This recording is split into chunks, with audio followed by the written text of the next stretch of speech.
So if everybody is ready, we can actually start the last talk of the afternoon session.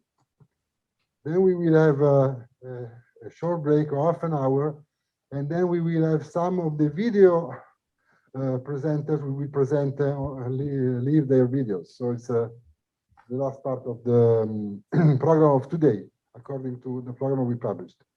Anyway, let's keep on with the talks of the afternoon. We are honored to have Tom Leinster with us, at least virtually, and he will talk about the functoriality of the reflexive completion. Please, you can go. Thank you, Beppe, and thank you so much to all of the organizers. As one of the organizers of the last CT in Edinburgh, I thought that we had a bit of a difficult time, that we had some obstacles in our path. But I realized that life was a bowl of cherries for us compared to what the current organizers have had to do. And I'm sure they're the only organizers in the history of all CTs who've organized a CT 2 years in a row. So really maximum respect. It's amazing what you've done. The talk that I'm going to give is about the reflexive completion, which goes back to work of John Isbell about 1960 and how it's functorial. So here's the plan for what we're going to be doing. I'll begin by talking about what the reflexive completion is, because it's not super well known. Maybe it should be better known. And this will be actually most of the talk, just saying what the reflexive completion is, before we get on to functoriality. And there's something quite interesting about functoriality, and we're going to have a little bit of dramatic tension towards the end of the talk. So there's going to be a mystery, which I will immediately solve. So that's what we're going to do. So what is the reflexive completion? Well, the story begins with Isbell conjugacy, and I'm going to stick to just small categories for the moment. So let's take a small category. Every functor on A, every set-valued functor on A has a conjugate. And if the functor we start with is contravariant, then the functor we get out, its conjugate, is covariant. And it's defined by this formula here that looks like the right-hand side looks like part of the Unay dilemma, except that the arguments are the wrong way around. So this is the conjugate of a contravariant functor on A. And of course, you can swap the roles of A and A op, and you get the same definition, gives you the notion of a conjugate of a covariant functor on A. So the conjugate of a covariant functor on A is a contravariant functor on A, and it's given by the dual formula. Okay, so that's what conjugacy is. It turns a contravariant functor into a covariant functor and vice versa. And there aren't going to be many examples in this talk, but the most important example is that the contravariant representable on an object B gets sent to the covariant representable on B, and vice versa. You can tell this story for enriched categories if you want to too. And so if you're viewing, if you enrich over abelian groups and you view a field as a one object AB category, then conjugacy is the dual vector space operation. So it's that kind of a thing. Okay, so that's conjugacy. And we can then talk about reflexivity. So conjugacy defines an adjunction like this. So it's a so-called contravariant adjunction. The unit and co-unit maps look the same because of its contravariant nature. Like the embedding of a vector space into its double dual, they go from the original thing to its double conjugate. And you call a contravariant or covariant functor reflexive if this map is an isomorphism. So crudely, reflexivity means that you are isomorphic to your double conjugate. And again, in that case of vector space, as I mentioned a moment ago, it just means that that the vector space is canonically isomorphic to its double dual, which in fact means it has to be finite dimensional. So that's what a reflexive functor is. And the reflexive completion of a small category is the category of reflexive functors. So it doesn't matter whether you think about contravariant or covariant functors, but there's got to be an op somewhere, either inside or outside the brackets. So the way I like to think about this is that any adjunction whatsoever has a fixed category, its category of fixed points, the invariant parts, and the reflexive completion is the fixed category of the conjugacy adjunction. Okay, and you saw that that representables get sent to each other by conjugacy. So representables are always reflexive, and this means that you get this embedding of A into the reflexive completion of A, and so it's something like it's a restriction of the Unida embedding. Okay, so I'm not going to give very much context in this talk because I want to concentrate on other things, but I'll just say a little bit about how the reflexive completion compares to other kinds of completion.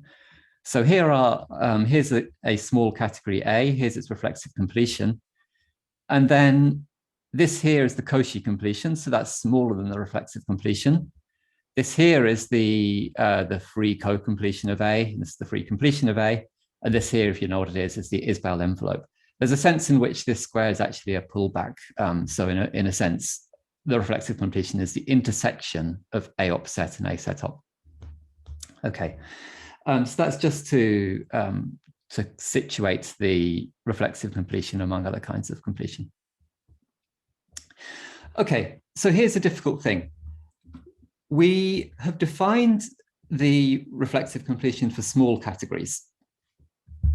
But if we attempt to just repeat that definition for arbitrary locally small categories, it doesn't work because the thing on the right-hand side of the definition is not necessarily a set.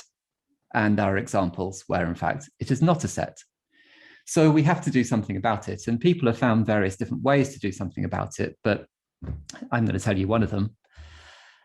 And it's to restrict to small functors or force. I'm talking about set valued functors here, so small precies, if you like. And a functor into the category of sets is called small if it's a small co-limit of representables.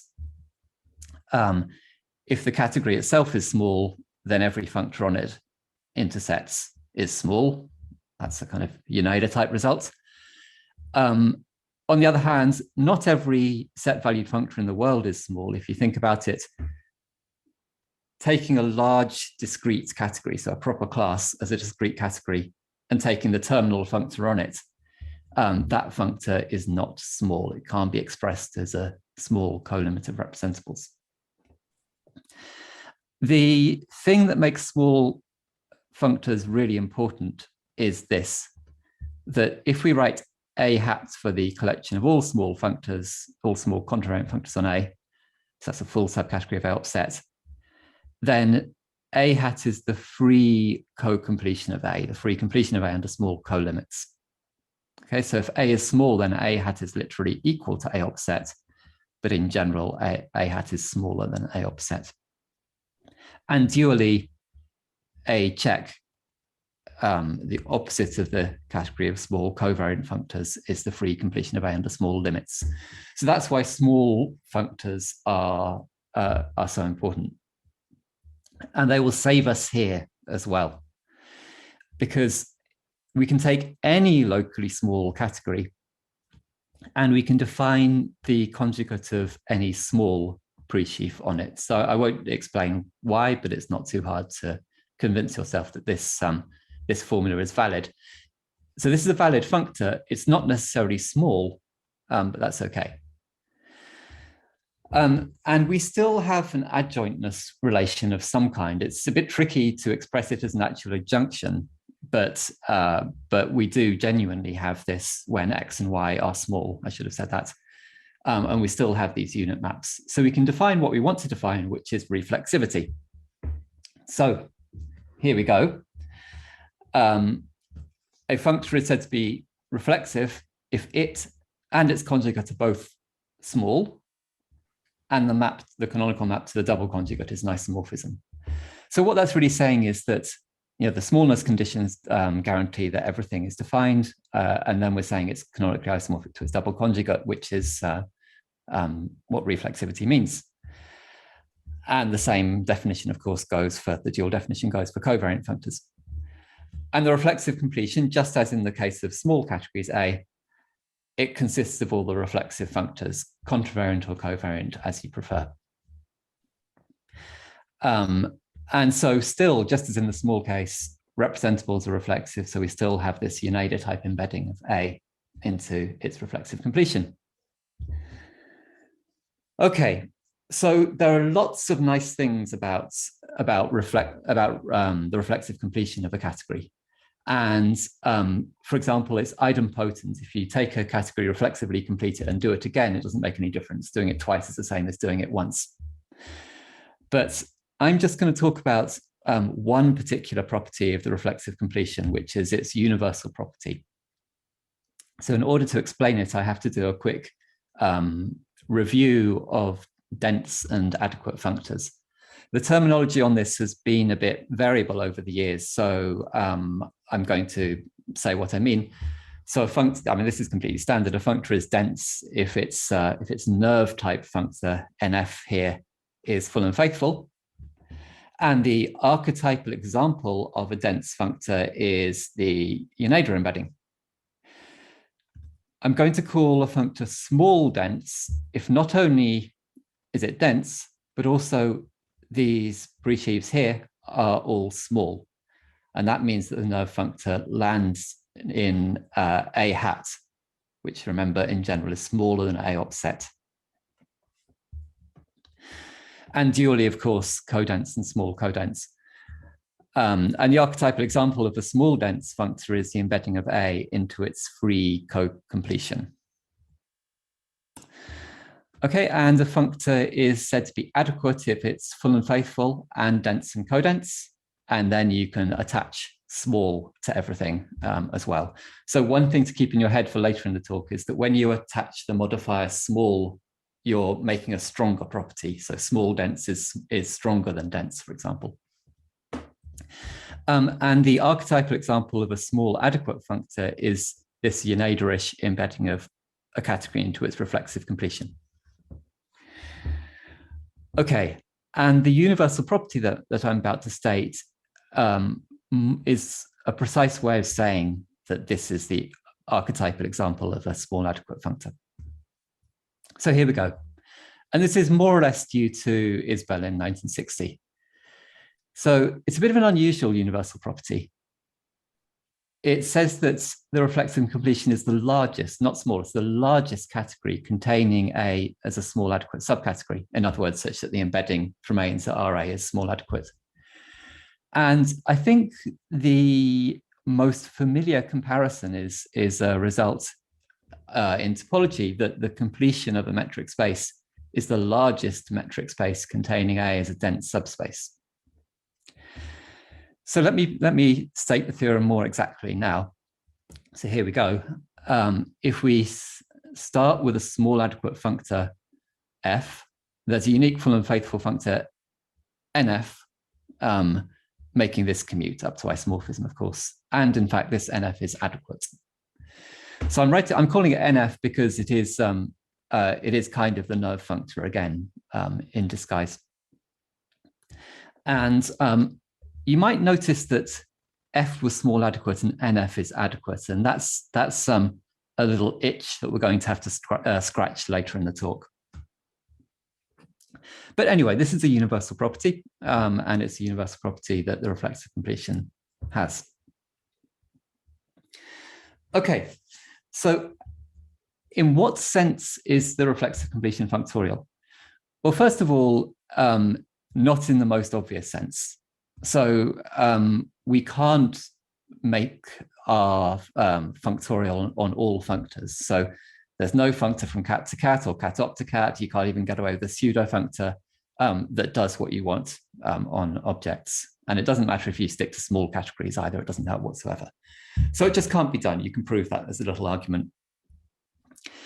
However, it can be done if you don't attempt to define R of f for all f. So what we do is we only define R of f for small adequate functors. So I'm not going to explain quite how this works, but you're familiar with the general phenomenon that when you have a universal property, that often makes things functorial. You know, the universal property of the free group functor means that the free group construction is going to be functorial. And in the same way here, the universal property of the reflexive completion makes it functorial like this. And we get a pseudo functor from categories and small adequate functors to categories and merely adequate functors like this. And this RF thing is nothing exotic. So if you regard the reflexive completion as embedded in A op set, then RF is just composition with F. So it's the thing that you would imagine it is. So it's nothing exotic. However, there is something a bit mysterious that happens. And it's this, that it's actually really hard to give non-trivial examples of the functorial action of reflexive completion. So every small adequate functor F gives you an adequate functor RF, which may or may not be small adequate. But it's really hard to come up with any small adequate Fs where RF is not an equivalence. And so at this point, I have to make a confession. So I started thinking about this with a former student, Tom Avery, years ago. And one of us, history doesn't reveal who, made a mistake. And I thought that we proved that that RF is always an equivalence. And I'm ashamed to say that 6 years ago at the CT in Aveiro, this was part of a slide I put up, and here I am merrily stating that any functor from A to B always induces an equivalence. It's going the other way around, an equivalence between RA and RB. And I thought that we proved that, and it's nonsense. So I apologize for what I said back in 2015 to some of you. So RF is not always an equivalence. However, it's actually really hard to find an example where it's not. And the simplest example that I know looks like this. I'm not going to explain what this example is, but just pointing your eyes at this, you can see that this is something relatively complicated. And if I tell you that these things here, these bars with ... dots, represent the entire category of ordinals, then you can see that something fairly elaborate is going on in the construction of this example. So it's not really surprising that that we thought that RF is always an equivalence,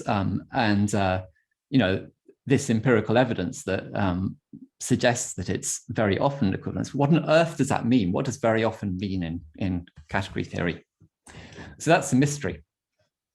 And the last part of this talk, I will tell you what the resolution of this mystery is. And so it comes down to this very technical looking thing about the difference between adequacy and small adequacy. So let me put up, so this is from one of the earlier slides. So this is what we saw a few minutes ago, that R is functorial in this restricted way. And just notice something, that the input of R is a small adequate functor, F, but the output is only adequate. So remember that small adequacy is stronger than adequacy. And there are examples where RF is not small adequate. When I say there are examples coming from that complicated diagram I just showed you. And in fact, if RF is small adequate, then RF has to be an equivalence. And so there's something very sizey going on, which is maybe a little bit unexpected, that this business of whether the functorial action of the reflexive completion is trivial has to do with size issues, whether you like it or not. And So that's what's happening. And so that kind of explains why size comes into it, why the ordinals, for example, had to be well, why the ordinals did appear in that example, because the ordinals are a large category, and you've got to have some largeness going on to make sure that this thing isn't small adequate. But it doesn't completely resolve the mystery. And so I think what this actually comes down to, the best explanation for this goes back to a paper of Brian Day and Steve Lack. So I'm going to call a category gentle if two things are true. So first of all, it's free co-completion. That is to say, it's free completion under small co-limits is complete. And then dually, if it's free completion is co-complete. So this happens very often. So for instance, if A is small, then it's certainly gentle, because the free co-completion is A offset, and that has limits. So, the free co-completion is only supposed to have co-limits, but in this case, it has limits too. And dually, the free completion has co-limits. And what Day and Lack proved is that a category that is both complete and co-complete is also gentle. That's less obvious, but it's true. It's their theorem. And so, if you think about all your usual examples of categories, so many of the large categories we work with are complete and co-complete. And so, it's a little bit difficult to think of a category that isn't gentle. It's not that difficult, but many of them are. Okay, so here's the punchline. If we take a small adequate functor f, R of f might not always be, or it isn't always an equivalence. However, you can show that if one of the categories B is gentle, then it is an equivalence. And so that solves the mystery, because so many categories are gentle that means that RF is very often an equivalence. And so that explains, I think, to a great extent, what's going on there. Okay, so that's it. I want to mention here the paper of John Isbell that started it all. It's a little bit of a difficult paper to read, but it's really remarkable, and it's extraordinarily early in the theory of categories that Isbell came up with the notion of reflexive completion and established its principal properties. Everything else that I've said that isn't in Isbell is in a recent paper of Tom Avery and mine in TAC. And that's it. So thank you all very much for listening.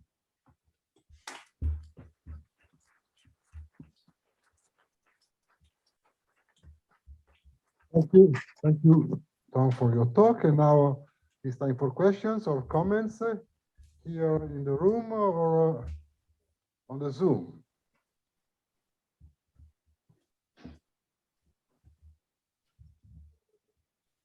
Any question? There is someone, yes, there is Paul Taylor.